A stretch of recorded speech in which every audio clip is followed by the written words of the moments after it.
Análisis, opinión, crítica, la noticia del día. La mesa de los noticieristas con Milton Rojo, Javier Cabrera y Francisco Arizmendi. Los noticieristas, observando en vivo.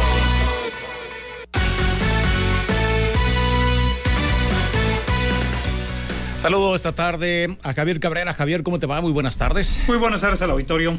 Milton Rojo. Milton, ¿cómo te va? Buenas tardes. Muy buenas tardes. Francisco Arizmendi. Pancho, ¿cómo te va? Muy buenas tardes. Buenas tardes, noches, mi querido Mujer Alexander. Buenas tardes, noches, Sinaloa.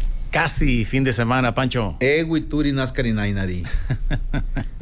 Bueno, antes de ir a la pausa, hablábamos prácticamente de lo que preparan los senadores de oposición, ¿no? De la impugnación al plan B de la reforma electoral o la ley electoral que fue aprobada por los legisladores de Morena y sus aliados. Pues tienen prácticamente 30 días después de que se haga su publicación, que si mal no recuerdo fue el día de hoy, para poder echar abajo en los tribunales este plan B, Javier Cabrera. Efectivamente, veremos cuál va a ser el criterio de los magistrados del Supremo Tribunal de Justicia de la Nación en relación a este tan polémico tema, ¿no? Es un tema que ha polarizado a parte de la población. Ha habido grandes concentraciones de personas que salieron el domingo pasado en varios estados de la República, pues a manifestarse en contra de ellos. Aunque el presidente de la República criticó y les echó en cara a varios de los actores que estuvieron ahí presentes. Pues habrá que decir que la mayoría, muchos de ellos son ciudadanos que incluso no tienen partidos políticos, que no simpatizan con partidos políticos, pero que sienten que esta medida, lejos de ayudar a contribuir a la democracia, pues es un grave riesgo que se pone para los próximos procesos electorales que se avecinan. Hoy, los diputados, sobre todo los senadores de oposición, están anunciando que están analizando cómo interponer varios recursos de inconstitucionalidad en contra de esta nueva ley que ya está en vigor y que ya está siendo aplicada. Pues hay que recordar que ya empezaron a hacer recortes en el órgano electoral porque así lo establece la nueva ley. Y veremos si efectivamente tienen razón y cuál es el sustento jurídico que le dan a estas demandas y cuáles van a ser los criterios de los miembros de la Suprema Corte de Justicia de la Nación. El asunto todavía no concluye. Veremos a quién le da la razón la Suprema Corte de Justicia de la Nación, aun cuando estamos viendo a un presidente de la República presionando bastante fuerte y descalificando a varios miembros de este poder judicial bajo la argumentación que están emitiendo resoluciones en favor de delincuentes.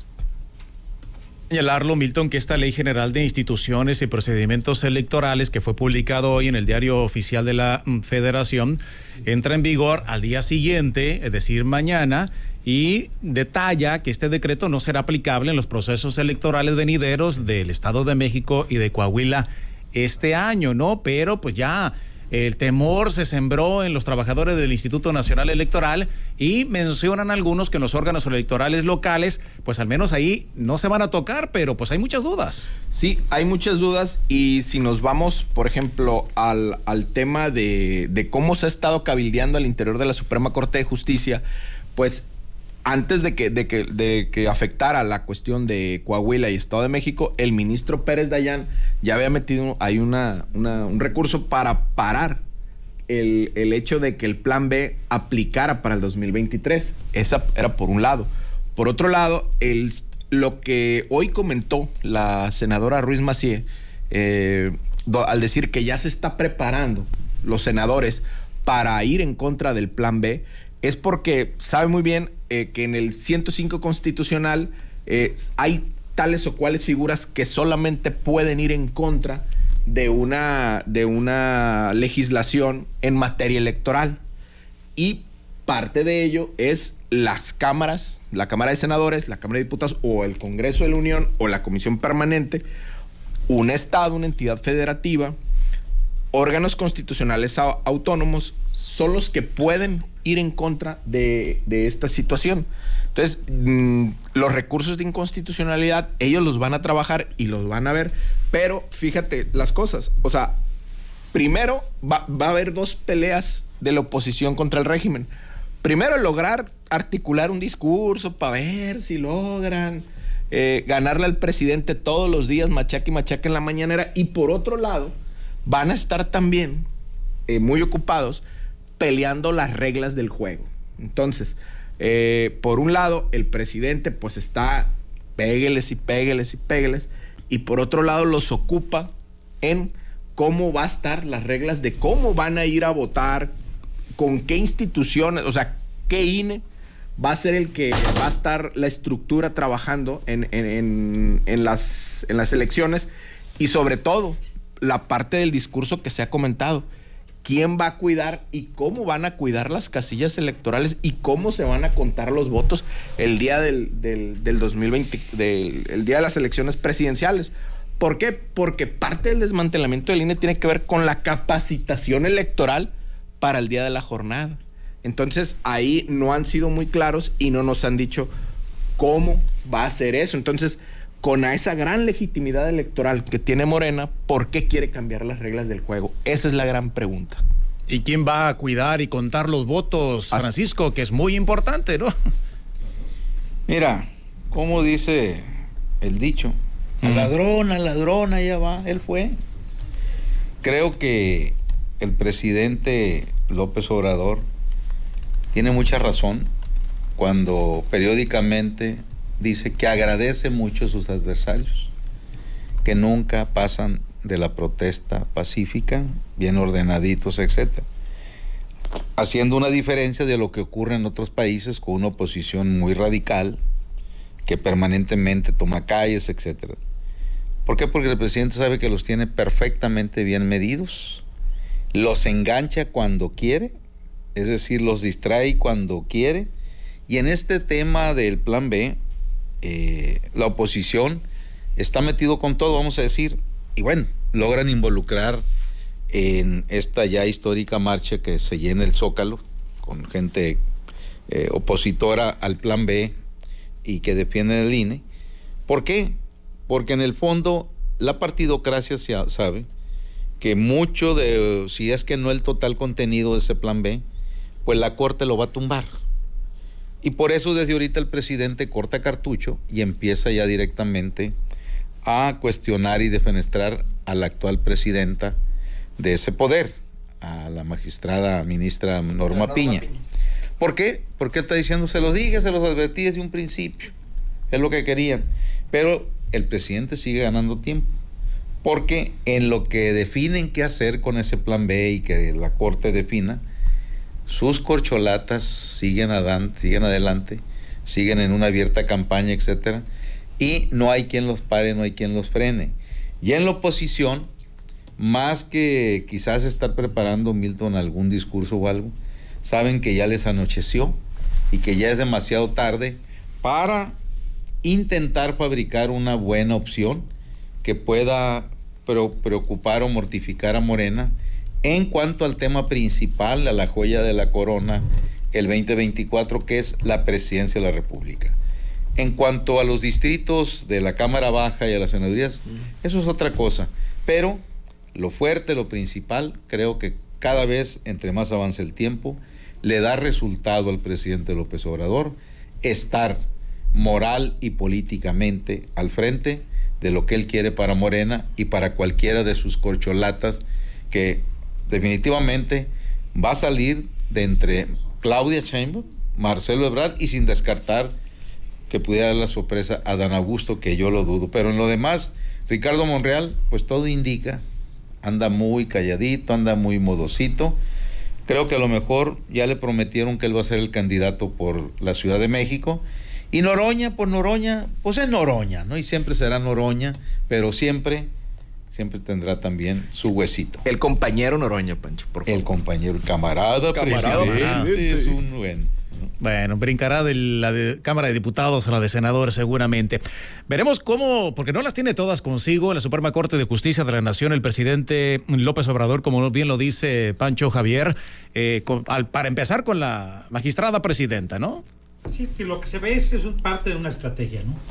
Para que, bueno, pues para todos aquellos que simpatizan con él, pues argumentar si en caso que la Suprema Corte le diera marcha atrás y de marcha atrás a estas reformas a la ley, pues él va a justificar y decir que bueno, pues ya se venía a venir lo que le iba a suceder y que bueno, pues las calificaciones con la mafia del poder y que van a seguir robando y todos los discursos que trae diariamente.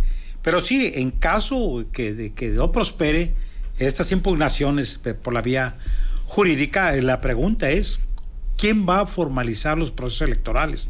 ¿Con qué personal se va a hacer? Porque se habla de reducir en más de 6,000 trabajadores, sobre todo quienes tienen a su responsabilidad la capacitación de los funcionarios de casilla. ¿Cómo se va a hacer la selección, la insaculación? ¿Cómo se les va a dar instrucciones? ¿Quién va a hacer los votos? ¿Quién los va a cuantificar? ¿Quién va a llevar las urnas a cada uno de los sitios electorales? ¿Cómo le vas a dar certeza a que los resultados del proceso electoral son los reales? Esto es toda una gran pregunta porque todavía no se sabe muy bien cuál va a ser la repercusión de esta reforma B, y lo que sí estamos viendo es que ya están saliendo funcionarios del órgano electoral porque así lo establece la ley y se tiene que cumplir tal cual como ya fue publicada en el Diario Oficial de la Federación. Pero este asunto, bueno, pues todavía hay bastante polémica y efectivamente pudiera ser una parte de un distractor, mientras, bueno, pues los aspirantes a la presidencia por parte de Morena continúan pues abiertamente en una campaña. Los del PRI y también algunos de Acción Nacional han intentado hacer recorridos a nivel nacional, pero muy esporádicos. A pesar que traen un discurso también de tipo incendiario, no logran prender a los ciudadanos. Y no hay una continuidad de que pudieran los ciudadanos determinar este es el candidato idóneo para la posible alianza y con eso nos podemos ir. Se ve bastante difícil que le puedan disputar a Morena la presidencia de la República. Eso sí. Aunque le han bajado, dirían por ahí 3 rayitas, las corcholatas del presidente en los últimos días, no traen tanta movilidad como la traían hace algunas semanas, Milton. Sí, no traen tanta movilidad porque ahorita el discurso es el presidente. Y recordemos, el presidente va a estar en la elección, no va a estar en la boleta, pero él va a estar ahí con todo, ¿no? Pero generando el discurso político, ¿para qué? Para la base morenista. Pero es así como él llegó al poder. Y si nos vamos a la cuestión de la Corte y desmenuzamos la Suprema Corte de Justicia, tenemos que la presidenta Norma Piña pues no es 4T, ¿no? O sea, es juzgadora de carrera. Y nos vamos a la primera y segunda sala. El presidente de la primera sala, Pardo Rebolledo, no es 4T. Segunda sala, Pérez Dayán, tampoco. Descendiente de referees, por cierto. Sí. Y si nos vamos a la primera sala, es Pardo, Saldívar, que es súper obradorista, Ana Margarita Ríos Fajard, que la puso el presidente, pero no le votó. O sea, no le ha votado al presidente muchas cosas. Alberto Carrancá, Juan Luis Alcántara Carrancá, que él fue el presidente de la Corte de la Ciudad de México cuando López Obrador fue el jefe de gobierno. Y luego está el ministro Alfredo Gutiérrez Ortiz Mena, padrino de un conocido exalcalde sinaloense, que también es anti-4T porque pues el presidente lo trapeó días antes de la elección de la ministra Norma Piña. Nos vamos a la segunda sala, está Pérez Dayán, anti-4T. La ministra Yasmín Esquivel Moza, ya no la sabemos. La ministra Loreto Ortiz, es así, morenista de cepa, ella sí es cuadro militante de Morena. El ministro Javier Lainez, que pues no es tan 4T, y el ministro Luis María Aguilar, que pues ahorita como que se está cobrando las afrentas que le han hecho. Pero entonces no tenemos una corte pro 4T. ¿Qué ha pasado siempre en las transiciones políticas del país, de los países de América Latina? Lo primero que toman los izquierdistas después del ejército es la corte. Y aquí no han podido. ¿Por qué? Porque hay una parte del TEMEC que les pedían los estadounidenses y los canadienses. Queremos certidumbre en las leyes, que la inversión se va a respetar. Y vean a partir de ahí cómo llega la ministra Norma Piña y lo que ha venido pasando.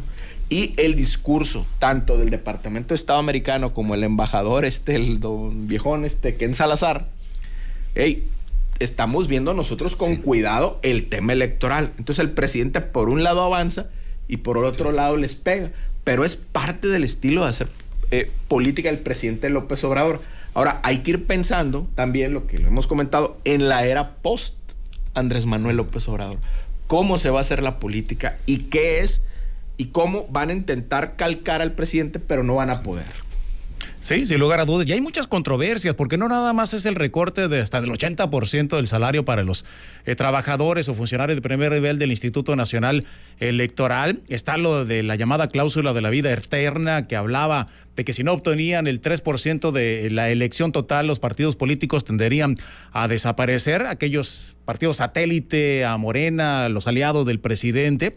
Y otra de las cosas que fue lo que le quitó a Félix Salgado Macedonio la candidatura al gobierno de Guerrero, que si tienen señalamientos o acusaciones de abuso sexual o algún otro entendido más, ahora el plan B dice, pone una medida que a nadie le pueden quitar una candidatura, salvo los supuestos del artículo 38 constitucional. Esto significa que solamente quien esté sujeto a un proceso penal podría eventualmente estar inhabilitada, Francisco.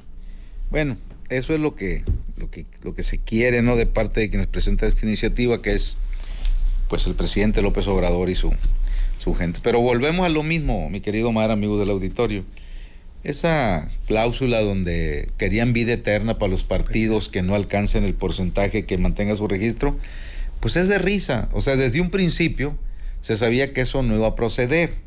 Pero, bueno, es una provocación. Se trata de provocar y de ir ganando muchas veces terreno, donde pudiera ser en la letra más chiquita, ¿no? En la letra más chiquita. Pero por lo pronto, insisto, sigue controlando el presidente López Obrador su juego frente pues a la llamada oposición. Y vean ustedes la habilidad que tiene el presidente para salirse de un tema cuando algo lo perjudica. Como su próxima marcha todavía está lejos, que es el 18 de marzo, por lo de la expropiación petrolera. Él dijo, bueno, ¿cómo saco yo del tema la magna concentración que hubo en contra mía en el Zócalo? Pues muy sencillo, le cayó, como dijo él, como anillo al dedo, lo de Tesla. Así es. En un país donde, como si todos tuviéramos la capacidad económica para comprar un carro, pues de esa marca. ¿Cuándo nos imaginamos nosotros ver a un presidente con las hechuras de López Obrador de repente interrumpir una de sus mañaneras porque tenía que llegar a tiempo a una teleconferencia, dijo él, pues nada más y nada menos que con el hombre más rico del mundo? Había lanzado, para ponerle sabor al caldo, una pelota provocatoria. Dijo, no, en Monterrey no, dijo, porque no hay suficiente agua. Y 3 horitos después dijo, bueno, pues siempre sí. Ya sabemos que no es en Monterrey la ciudad, sino en un municipio ahí, pues prácticamente conurbado, y todos mundos felices. Entonces, ¿de qué se ha estado hablando en los últimos días? Pues de la inversión de Tesla, de los automóviles eléctricos, festejando en México, siendo que en México pues todavía no arranca, ¿no? Pues la refinería que construyó el presidente, las que está rehabilitando, Dos Bocas, que para cuando ya México produzca petróleo, pues oh sorpresa, a lo mejor ya no, o sea, puro eléctrico. Pero, ¿quién se acuerda ya ahorita del tema, precisamente, de la concentración en el Zócalo? Esa es la estrategia, esa es la habilidad que tiene el presidente López Obrador. Hay veces que se le sale y revela a él cuáles son las jugadas que están atrás de su actitud, como hace poco cuando dijo que todo el programa a favor de los pobres no era un asunto personal, es estrategia política. Ya lo sabemos, ya lo percibimos, pero que el presidente, que ha hecho de primero los pobres, ¿no?, que diga que prácticamente se está utilizando el sello de la pobreza para sacarle jugo político, ya sabemos que siempre ha sido así, pero que lo haya dicho alguien como el presidente López Obrador, pues dices tú, bueno, entonces quiere decir dónde está el verdadero cambio de fondo, cuando México, de sexenio en sexenio, incluyendo sigue incrementándose la fábrica de pobres. ¿Y qué significa que se sigue incrementando la pobreza en México?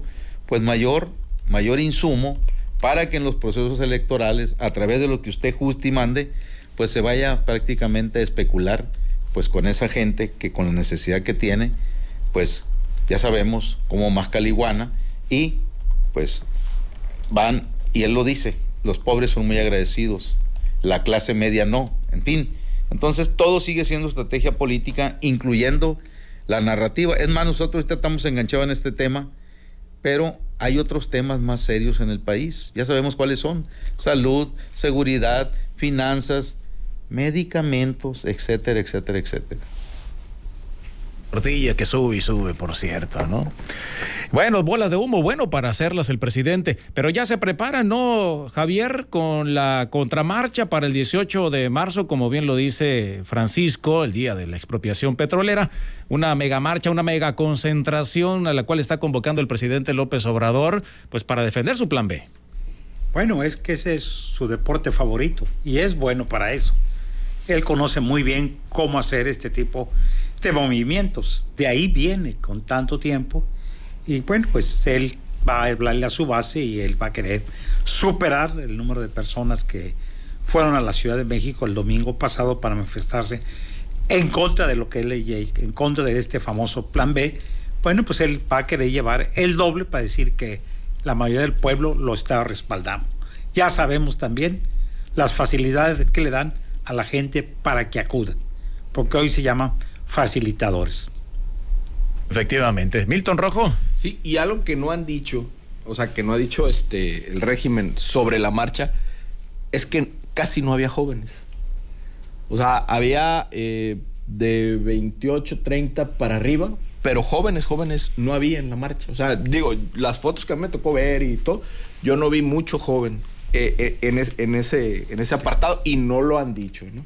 Pero bueno, en lo que comentabas, Pancho, sobre los pobres, mientras la gente empieza, o sea, la partidocracia lo acusa al presidente, realmente el mensaje de él, ese mensaje casi teológico, lo que hemos llamado la teología de la transformación, pues no lo leen como un abuso, sus bases políticas no lo leen como un abuso, sino lo leen como ese atributo de la lealtad que se convierte en virtud teologal. O sea, hablando en el esquema de la comunicación. Entonces, para la base política, lo leen como eso, como un halago. Y bueno, esa es la manera de ser del presidente y de comunicar. Cómo va teniendo ese manejo en la comunicación de las masas y cómo va llegando su mensaje. Y ve cómo no hay ningún precandidato de Morena que tenga esa habilidad de comunicar y de salvo el carnal Margelo, que trae su TikTok ahí, pero de ahí para allá, doña Claudia y don Adán Augusto no tienen esa habilidad. Por eso hay que ponernos muy abusados con el post-obradorato. ¿Cómo va a ser la comunicación? ¿Cómo van a cambiar? Y cómo Morena, de estar acostumbrados a este caudillo del poder, digo, con todo respeto, es un teólogo del poder, sí, por así decirlo, que es el presidente, que es alguien muy, muy hábil y muy inteligente para el manejo de masas, vamos a pasar a algo que pues que va a romper con eso. Y otra cosa, lo que decías de Elon Musk, el neoliberalismo tan odiado, tan vilipendiado en la mañanera. O sea, nomás le faltó decir al presidente, espérenme porque voy a ir con el hombre más rico de Babilonia, o sea, voy a ir con el hombre más rico que el neoliberalismo ha creado. Y ahí les dejo la república, ¿no? En lo que ustedes se averiguan y yo me paso, pues tengo que ir con el neoliberalismo a ver qué le saco, pues.